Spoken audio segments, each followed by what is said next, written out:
C'est une exposition qui porte sur un quartier réservé, c'est-à-dire un quartier de prostitution, qui a été créé par le protectorat français, par les colons à Casablanca, et qui était actif entre 1923 et 1955.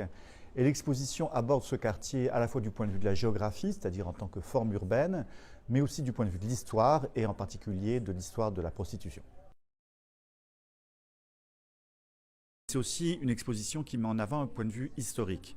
Car s'interroger sur la place matérielle et symbolique des travailleuses du sexe dans nos villes, c'est forcément remonter l'histoire, parce que cette place, elle est héritée de rapports de force, rapports de race, rapports de genre et rapports de classe, dont on trouve notamment les racines dans l'histoire coloniale.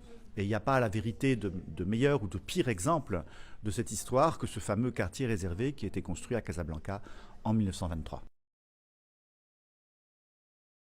L'exposition présente le quartier à travers une diversité importante de matériaux.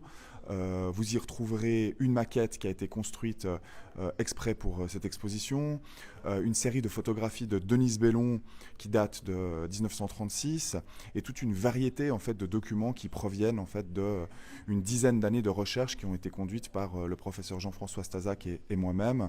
Donc des cartes postales, des films de l'histoire coloniale et plein d'autres documents qui permettent en fait de comprendre le quartier et ses différentes logiques.